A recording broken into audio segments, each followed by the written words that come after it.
ಮಾಧ್ಯಮ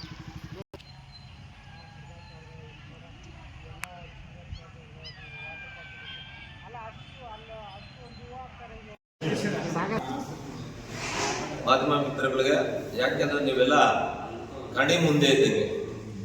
ಇವತ್ತು ಚಿಕ್ಕಬಳ್ಳಾಪುರದಲ್ಲಿ ಎಲ್ಲೋದ್ರೂ ಕಣಿ ಮುಂದೆ ನೀವು ಓಡಾಡ್ದಂಗೆ ನಮ್ಮ ಮುಂದೆನೂ ನಾನು ಅಷ್ಟು ಸಹನ ಹೇಳ್ತಿರೋದು. ಇದು ನಮ್ಗೆ ಯಾಕೆ ನೋವಂತ ವಿಚಾರಣೆ ಹೇಳಕ್ ಬರೋದು. ಶ್ರೀರಂಗಪಟ್ಟಣಕ್ಕೆ ಹೋಗಿದ್ವಿ. ಶ್ರೀರಂಗಪಟ್ಟಣಕ್ಕೆ ಹೋದ್ರೆ ಅಲ್ಲಿ ರಂಗನಾಥ ಸ್ವಾಮಿ ದೊಡ್ಡದು, ನಮ್ಮ ರಂಗನಾಥ ಸ್ವಾಮಿ ಅಲ್ಲಿ ದೊಡ್ಡದು, ಇಲ್ಲಿ ಚಿಕ್ಕದು. ಅಂದ್ರೆ ಇಲ್ಲಿ ಚಿನ್ನದಂಗೆ ಕಾಣಿಸ್ತದೆ.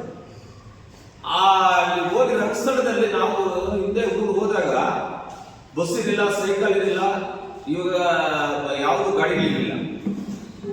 ಆಗ ಯಾಕಿತ್ತಂದ್ರೆ ಈ ಪರಿಸರ ಇದ್ದಂಗಿರ್ತು. ನನಗೆ ಹಿಂದೆ ಕಾಂಗ್ರೆಸ್ ಕರ್ಕೊಂಡು ಹೋದಾಗ ಸ್ವಚ್ಛತೆ ಮಾಡಿಸಿ ಅಲ್ಲಿ ವಾಲಿಬಾಲ್ ಆಡೋಂಥ ಹುಡುಗರದ್ದು ಎಲ್ಲ ಅದು ಏನಿತ್ತು ಅಂತೆಲ್ಲ ಕಿತಾಬ್ ತೆಗೆದು ಪಂಚಾಯತ್ ಬಿಸಾಕಿ ಅಲ್ಲೆಲ್ಲ ಗಿಡಗಳು ನೆಟ್ಟಿರ್ತೀವಿ. ತುಂಬಾ ಗಿಡಗಳು ನೆಟ್ಟಿರ್ತಿದ್ದೇವೆ. ಆ ಗಿಡಗಳ ಸಮೇತ JCB ತೆಗೆದಾಕ್ಬಿಟ್ಟು ಫಸ್ಟ್ ಎಲ್ಲಾದ್ರೂ ಹೋಗ್ಬೇಕಾದ್ರೆ ವಿನಾಯಕನಿಗೆ ನಮಸ್ಕಾರ ಹಾಕೊಂಡು ಹೋಗ್ತಾರೆ, ಗಣಪತಿಗೆ ನಮಸ್ಕಾರ ಹಾಕೊಂಡು ಹೋಗ್ಬೇಕು. ಅಲ್ಲಿ ಅಲಂಕಾರನೂ ಮಾಡಿಲ್ಲ. ಆ ದೇವರನ್ನ ಕೈ ಮುರಿದಾಕಿದ್ದಾರೆ, ಕನಿಷ್ಠ ಪಕ್ಷ ಗಣಪತಿ ಕೈ ಮುರಿದಾಕಿದ್ದಾರೆ, ಅದು ಕೂಡ ಕ್ರಮ ತಗೊಂಡಿಲ್ಲ.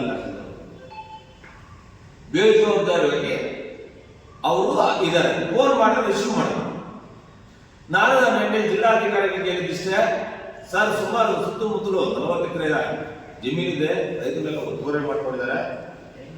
ಗಣಪತಿ ದೇವಸ್ಥಾನ ಮುಂದ್ಗಡೆನೆ ವಾಲಿಬಾಲ್ ಆಡಿ JCB ತಗೊಂಡು ಕ್ಲೀನ್ ಮಾಡುವಂತ ಅವಶ್ಯಕತೆ ಎಲ್ಲಿಲ್ಲ.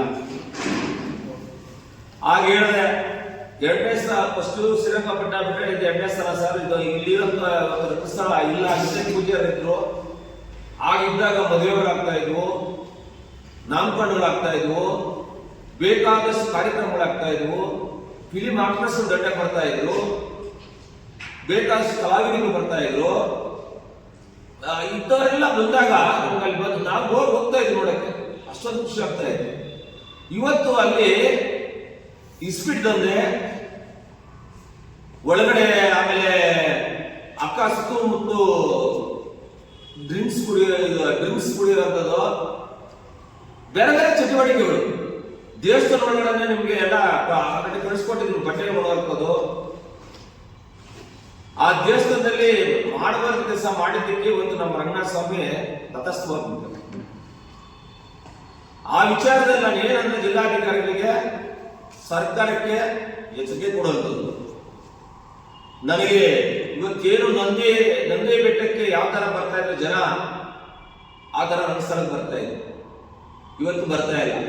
ಏನ್ ನಂದಿಗೆ ಬರ್ತಾ ಇದ್ರು ಅದು ಮುಜರಾಯಿ ದೇವಸ್ಥಾನ ಯಾವುದೇ ಇರ್ಬೋದು, ಅದು ತಹಶೀಲ್ದಾರ್ ಬರುತ್ತೆ. ಅವರು ಮುನ್ನೆಚ್ಚರಿಕೆ ಎತ್ಕೊಳ್ಳಿಲ್ಲ ಅಂತಂದ್ರೆ ಎಷ್ಟು ತಹಶೀಲ್ದಾರ್ ಆಫೀಸ್ಗೆ ಮುತ್ತಿಗೆ ಹಾಕೋ ಅವಶ್ಯಕತೆ ನಮ್ಗಿದೆ. ನಾನು ಯಾಕೆ ಹೇಳ್ತೀನಿ ಅಂದ್ರೆ, ಕರ್ನಾಟಕ ರಕ್ಷಣಾ ವೇದಿಕೆ ಪ್ರವೀಣ್ ಶೆಟ್ಟಿ ಬಾಳ, ನನ್ನ ಹೆಸರು ನಾರಾಯಣ ಸ್ವಾಮಿ ಅಂತ, ತಿಪ್ಪೇನಹಳ್ಳಿ ಭಾಗ, ಆ ಪಂಚಾಯತಿ ಭಾಗ ಆಗಿರೋದ್ರಿಂದ ನನ್ನ ಕಣ್ಣು ಮುಂದೆ ನಡೆಯುವಂತ ಘಟನೆಗಳು. ಅದಕ್ಕೆ ಅಲ್ಲಿ ಅರ್ಚಕರನ್ನ ಅಲ್ಲಿರುವಂತ ಇವಾಗ ಏನು ವಾಚ್ಮನ್ ಇಟ್ಟಿದ್ದಾರೆ, ದಯವಿಟ್ಟು ಎಲ್ಲೇ ಯಾರೇ ಆಗಲಿ ಮುಜರಾಯಿಯ ವಿಚಾರದಲ್ಲಿ ಜವಾಬ್ದಾರಿಯಾಗಿ ಕೆಲಸ ಮಾಡಲಿಲ್ಲ ಅಂದ್ರೆ ನೀವು ಅವ್ರನ್ನ ಇಮಿಡಿಯೇಟ್ ತೆಗಿಬೇಕಾಗುತ್ತೆ. ಆ ತೆಗೆದಿಲ್ಲ ಕಾರಣಕ್ಕೆ ಇದೇ ತರ ನಡೀತಾ ಇದೆ. ಮುಜರಾಯಿ ದೇವಸ್ಥಾನಗಳೆಲ್ಲ ನಮಸ್ಕಾರ ಹಾಕೋಬಹುದು, ದಾರಿಯಲ್ಲಿ ಎಲ್ಲರೂ ಕಲ್ಗೊಂಡು ನಮಸ್ಕಾರ ಹಾಕೋಬಹುದು, ಒಳ್ಳೆಯದು ಅಂತ ನಾನು ಬೇಕಾದ್ರೆ ಹೇಳಕ್ಕೂ ಇಷ್ಟ ಪಡ್ತೀನಿ. ಯಾಕೆ ಅಂತ ಹೇಳಿದ್ರೆ, ಇವತ್ತು ಬೇಜವಾಬ್ದಾರಿ ಅನ್ನೋದನ್ನ ಬಿಟ್ಟು ಇವರ ಇದು ಏನು ಇವತ್ತು ತಗೊಂಡಿರೋ ಜವಾಬ್ದಾರಿಗಳು ನಾವು ಏನೇನು ಹೇಳ್ತಾ ಇದೀವಿ ಅದನ್ನೆಲ್ಲ ತಗೊಂಡ್ರೆ ನಾವು ಕೈ ಬಿಡ್ತೀವಿ. ಇಲ್ಲ ಅಂದ್ರೆ ಉಗ್ರವಾದ ಹೋರಾಟ ಮಾಡಕ್ಕೆ ನಾನೇ ಪ್ರಯತ್ನ ಮಾಡ್ತೀನಿ.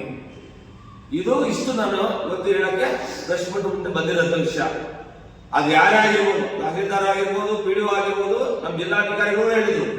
ಮೊದಲು ನಾನು ಎಚ್ಚರಿಕೆ ಎತ್ಕೊಂತೀನಿ, ಮುಜರಾಯಿ ದೇವಸ್ಥಾನ ಎಲ್ಲಿ ಬರುತ್ತೆ ನಮ್ಮ ಡಿಸ್ಟಿಕ್ ಅಲ್ಲಿ ಎಲ್ಲಿಗೂ ಒಂದ್ಸತಿ ಕಣ್ಣಾರಿಸಿ ಎಲ್ಲ ನೋಡ್ತೀವಿ.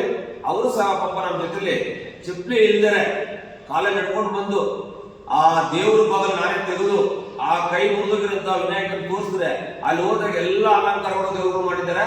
ಆ ಗಣಪತಿ ಮಾತ್ರ ಹಂಗೆ ಒಳಗಡೆ ನೋಡಿದ್ರೆ ಗುಟ್ಕಾ ಐಟಮ್ಸು, ಆ ಒಳಗಡೆ ಕ್ಲೀನ್ ಮಾಡಿಲ್ಲ, ನೀಟಾಗಿ ಇಟ್ಕೊಂಡಿಲ್ಲ, ಅದ್ರ ಬೀಗ ಬದುಕುದೇ ಇಲ್ಲ, ಏನಿಲ್ಲ.